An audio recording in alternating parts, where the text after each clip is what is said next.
నేను వెళ్ళొస్తానమ్మా. జాగ్రత్త అమ్మా, చూసి నడుపు. అలాగే. చింటూ లోపలికెళ్ళు. వస్తానమ్మా. Good morning major uncle. Good morning baby. చల్ చల్. మెల్లగా వెళ్ళు. జాగ్రత్త అమ్మా. Don't worry sister, is good and dashing girl. 1965 లో నేను పాకిస్తాన్ వార్ లో అతరగొడుతున్నప్పుడు మన ఆర్మీలో ఒక లేడీ పైలట్ ఉండేది. She's just like her. Japan war tank లాంటి అబ్బాయికి ఇచ్చి పెళ్లి చేస్తే they will be all right. అలా జరిగితే నాకు బాధ్యత తీరుతుంది.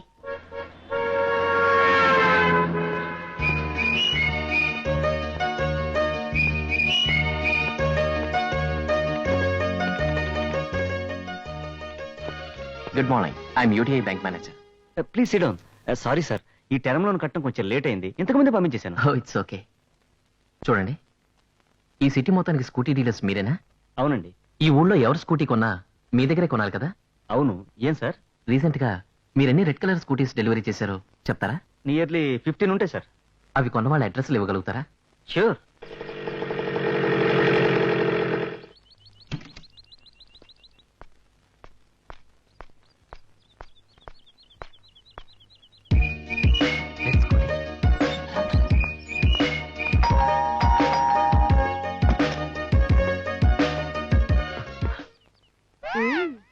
హలో. ఏరియా పోలకం చూస్తుంటే వెస్ట్ గోదావరిలా ఉంది. మంచినీళ్ళ మజ్జిగ పుచ్చుకుంటావా? అది కాదండి, అక్కడ ఆ స్కూటీ ఉంది చూడండి. ఆ స్కూటీ రోడ్డు మీదే చూసేసుకున్నావా?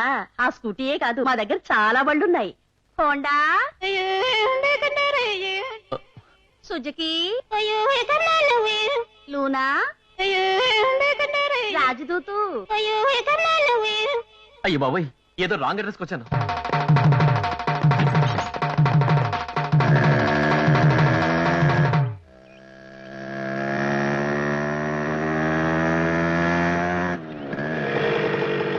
Red scooty.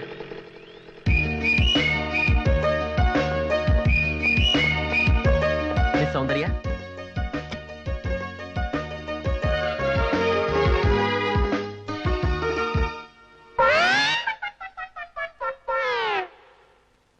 మామగారు, మిస్ సౌందర్య కోసం వచ్చాను, కొంచెం పిలుస్తారా? నేనే కుమారి సౌందర్య. నేనింకా కుమారినే. మరి ఆ ఎర్ర స్కూటీ? ఆ ఎర్ర స్కూటీ నాదే.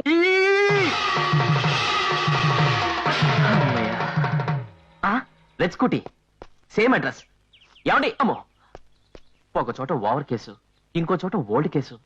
ఇక్కడేమవుతుందో? ఈ స్కూటీ మాత్రం సేమ్ ఆ స్కూటీ లాగే ఉంది. డెఫినెట్ గా ఆ మీద అయి ఉంటుంది. వీడెవడు? ఇందాకటి నుంచి కాలికి పెవికోలు రాసుకున్నట్టుగా అక్కడే సెటిల్ అయిపోయాడు. ఒకవేళ విదేశీ శత్రువు కూడా చేరా? గోడచారా వరదాచారా? ఆ ఫేస్ చూస్తే పేపర్ లో హెడ్ లైన్స్ వేసినట్టు క్లియర్ గా తెలియటల్లా. వీడు ఖచ్చితంగా స్కూటర్ దొంగ.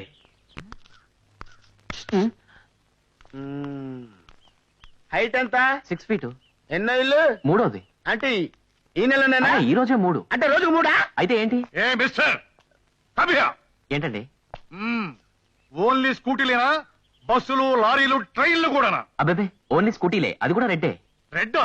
అదేమన్నా సెంటిమెంట్? లేదండి, చిన్న కమిట్మెంట్. ఓహో, ఏంటి పైకి చూస్తున్నారు? వార్ ఫ్లైట్ సౌండ్ వినిపిస్తాను. నాకేం కనపట్టలేదే. Shut up. Okay okay okay. ఇంతకీ మందే బ్యాచ్ బాబు? స్టోర్పురం బ్యాచా, జిప్ చైన్ బ్యాచా? ఏంటండి, నేను దొంగ అనుకున్నారా, రౌడీ అనుకున్నారా? ఆహా, ఆయన ఫేస్ నీకు ఎలా కనపడుతుంది బాబు? ఎర్రి మేకలా కనపడుతున్నాడా? మేజర్ దొంగలతో డిస్కషన్ ఏంటండి? మారువడి ఓళ్ళగా పోలీసులు వెళ్ళండి. ఏమండి, కంగారు పడతారు ఎందుకండి? నేను దొంగను కాదు. ఈ ఊరు కొత్తగా వచ్చానండి. ఇక్కడ బ్యాంక్ లో ఉద్యోగం చేస్తాను. ఈ కాలనీలో ఇల్లు అద్దెకు దొరుకుతుందేమో వచ్చాను. అద్దిల్లు మరీ చెవిలో ఫిరంగి పెట్టకు. నువ్వు అద్దింటి కోసం వచ్చావు, ఈ స్కూటీ దొంగతనం కోసం వచ్చావో తెలుస్తాను. పద ప్రణమ్ గారు, ప్రణమ్ గారు, రండి రండి, మీకోసం సూపర్ పార్టీని తీసుకొచ్చా. సౌండ్ బాగాలేదు. అద్దె కోసం పార్టీ తెచ్చాం. ఏమప్పా అందరూ దండి దండిగా వచ్చినారు? సారీ జహాసే అచ్చా. అమ్మా సరళమ్మ తల్లి, ప్రోగ్రామ్ పెట్టుకుని మరీ తెలుగుని కూని చేయొద్దు. ఇతను మీ ఇంట్లో అద్దె దిగడానికి వచ్చాడు. అద్దె అతనితోనే మాట్లాడుకోండి. చూడప్పా, నా ఇల్లు చాలా శుభ్రంగా వేలాడుతుంది. చాలా మంది అద్దెకెత్తుతామని వచ్చినారు. నాకే పార్టీ నచ్చక ఎత్తనివ్వలేదు. ఈ నెత్తాడు ఎత్తకపోతే దొంగే. అద్దె 3500, కరెంటుకు 400, బాత్రూమ్ కు 100, కేబుల్ టీవీకి 600, మొత్తం అంతదా. ఇష్టం ఉంటే ఎత్తుకో. అబ్బాబే, ఓవర్ రేటు ఓల్డ్ టైపు నాకు వర్కౌట్ అవుతండి. అయితే నువ్వు దొంగే. అబ్బా ఇదెక్కడ గొడవ అండి బాబు, నాకు ఈ ఇల్లు నచ్చలేదు, ఈవిడ రేటు నచ్చలేదు, నేను దిగనండి. పోనీ మా ఇంట్లో దిగండి. మొత్తం అద్దె ఆయన కట్టుకోలేకపోతున్నారు. మీరు సగం కట్టుకుంటే ఆయనకి తేలిగ్గా ఉంటుంది, నాకు తోడుగా ఉంటుంది. నీ ఊపిడాపి సరిగ్గా నిలబడు. కొత్తోడు కనపడితే చాలు పులసలాగా ఎదురు వచ్చేస్తావు. మీకు తేలిగ్గా ఉంటుందని.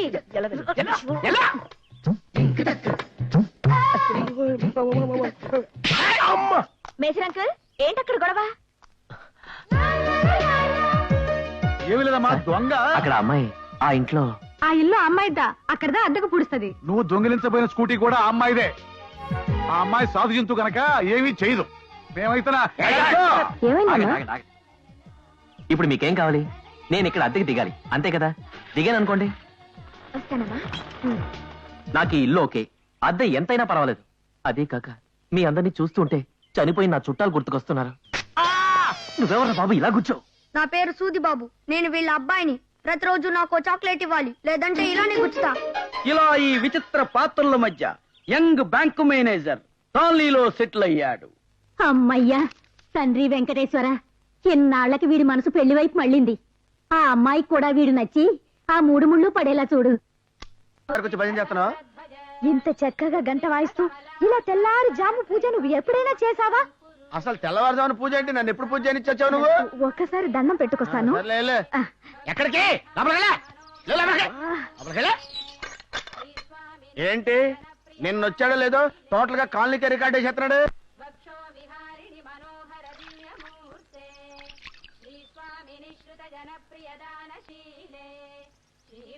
నాకు పొద్దున్నే గాయత్రి సుప్రభాతం అలవాటు. మీకేం అభ్యంతరం లేదుగా? రొంబ మంచిదప్పా. గోవిందం భజ గోవిందం ఆహా, గోవిందం. ఈ పిల్లకాయకి నా చెల్లెలు సుభద్రనిచ్చి కళ్యాణం పూడిస్తే రొంబ నల్లా ఇరుకుమే.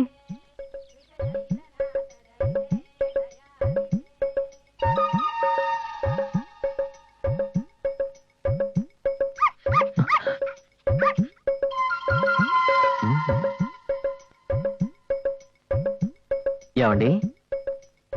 నమస్కారం అండి. నమస్కారం. రా బాబు కూర్చో. ఆ పూజ అయ్యి గాయత్రి పూర్తయ్యే వరకు కూర్చోకూడదని సామవేదంలో చెప్పారు. ప్రాతకాలం 4 గంటలకు లేచి తలంటి స్నానం చేసి సుప్రభాతం వింటూ పూజ చేస్తూ హారతిద్దామనే సమయానికి అగ్గిపెట్టి కనిపించలేదు. అగ్గిపెట్టుంటే ఇస్తారని.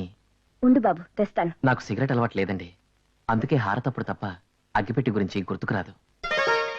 సిగరెటే కాదండి, నాకే చెడ్డ అలవాటు లేకుండా ఋష్యశృంగుల్లా పెంచింది మా బామ్మ. నాకు అక్కా చెల్లెళ్ళు అన్నదమ్ములు ఎవరూ లేరండి. నా పేరు నవనీతరావు, అందరూ నన్ను ముద్దుగా నవీన్ అంటారు. నా వయసు 25 సంవత్సరాలండి. నాకు పాపం అంటే భయం, భగవంతుడంటే ప్రియం. నాకు యూనివర్సిటీ గోల్డ్ మెడల్ ఇచ్చింది, యూటీఐ బ్యాంక్ ఉద్యోగం ఇచ్చింది. నా జీతం 6,000 అండి. నాకింకా పెళ్లి కాలేదండి. ఎన్నో సంబంధాలు వస్తున్నాయండి. అగ్గిపెట్టే. నాకెందుకండి అగ్గిపెట్టి? మీరు వచ్చింది దీనికోసమే కదా? అవునవును, అగ్గిపెట్టి కోసమేగా. ఈ అగ్గిపెట్టి కోసమేగా. థ్యాంక్స్ అండి. వస్తానండి. 7 కొండలవాడ గోవింద గోవింద.